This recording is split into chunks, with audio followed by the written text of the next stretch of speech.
Every week for the last few weeks, I've been having a non-stress test and a doctor's appointment with the OB. I'm now 38 weeks pregnant, and nesting is in full swing. We've been transitioning our three boys down to a new bedroom in the basement, and that has freed up now a bedroom that we're preparing for our 2-year-old toddler little girl, and then eventually will also be shared by the baby girl that should be here within the next 10 days, which feels impossible to believe and amazing. But I had these beds up in the room. I got them on Facebook Marketplace. It's a matching set of twin beds, and they were $99 total together.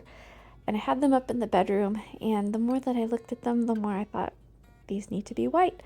So I have wonderful, kind, generous friends who threw me a little sprinkle shower / work day. So if you have a friend who has a lot of projects and is having a baby, I can tell you that this was such a wonderful help to me. So maybe they would be open to it. Not everyone feels comfortable with other people helping out with projects, but I apparently have no shame. And so I was so grateful that they were willing to come. So everyone brought a little bit of food to share, and we had lunch together.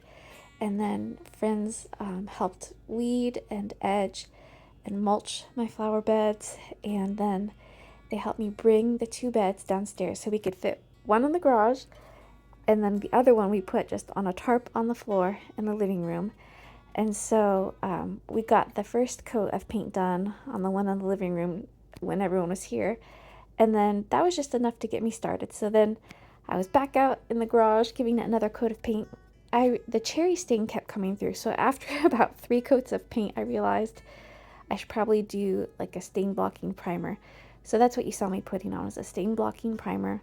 I used a little craft paintbrush in the tiny crevices that were hard to get a larger paintbrush into. Then I did a paintbrush kind of in the areas where wood came together, where there were deeper grooves. And then I did the roller on the flat parts of the headboard. And so then while that was drying, I ran upstairs and I started steaming the curtains. I finally found curtains that I think are perfect. They're a linen blend. I don't think they're 100% linen, but they have pinch pleats at the top, and I feel like that has really helped the curtain to look maybe a little bit more finished. And I really like the way that the curtain is already trained, like the pleats have already been trained.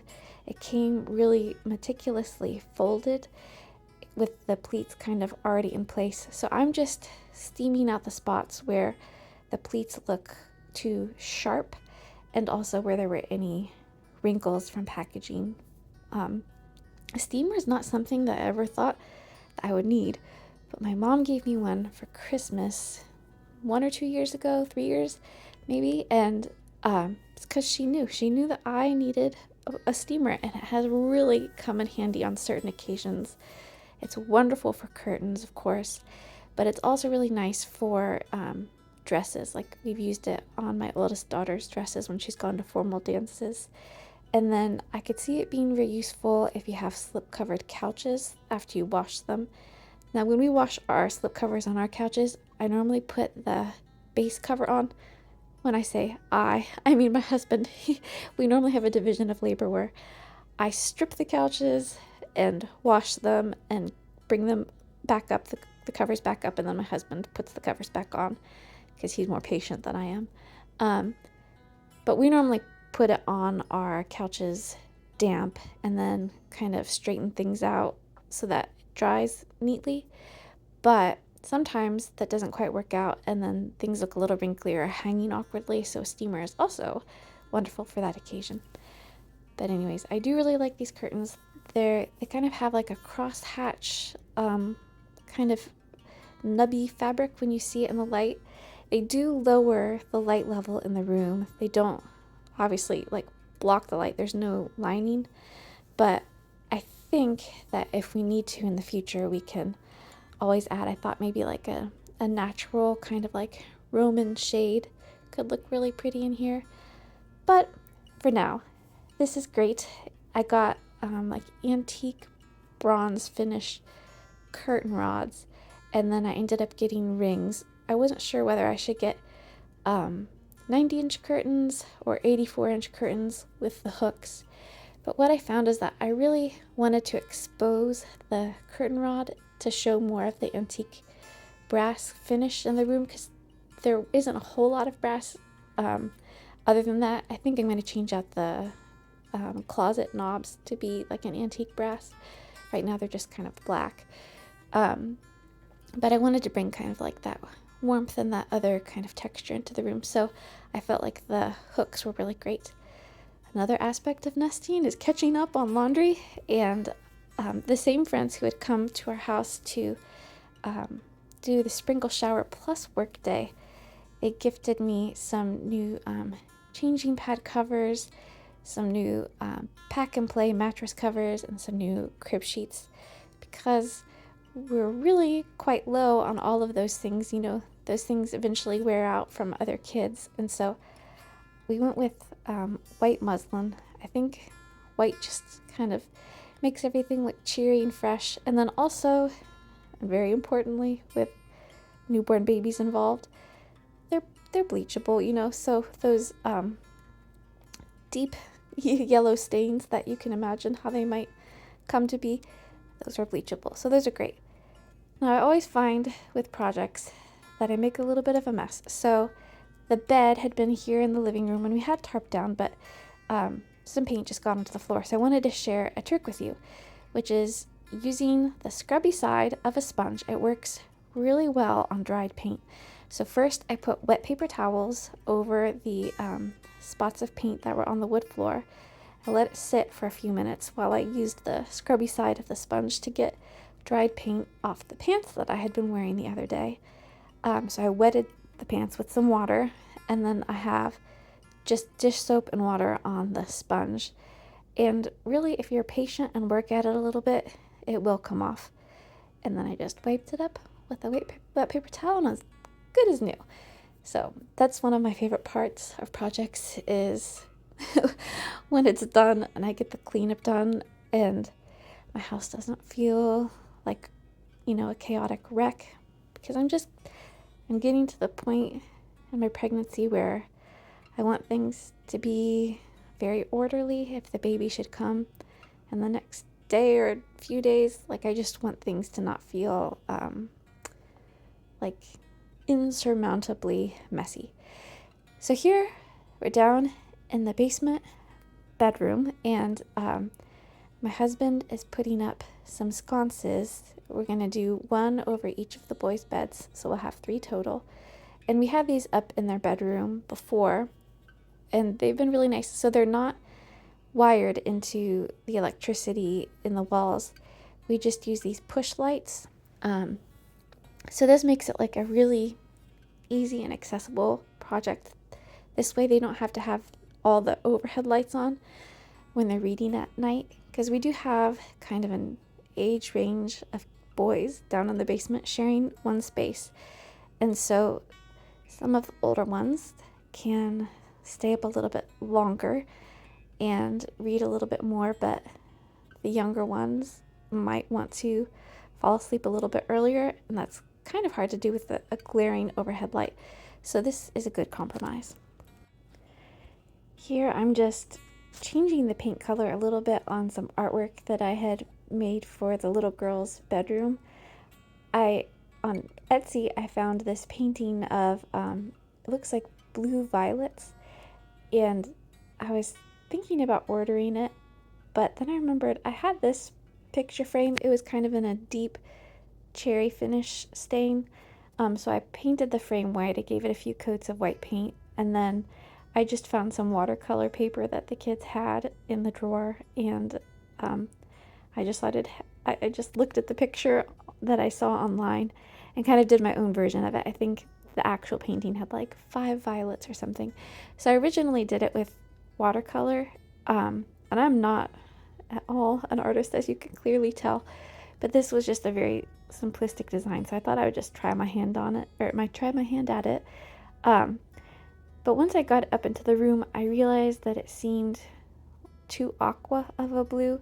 The blue that I chose for painting the dresser and the blue that is in like the carpet is a little bit more of a has a little bit more of like a cooler, maybe like purple undertone. And so yeah, this was a bit too aqua. So I just got out the cabinet paint that I had used on the dresser that's in between the girls' two beds, and I just kind of went over what I'd already done with the blue, and then in some spots I added just a little touch of white paint.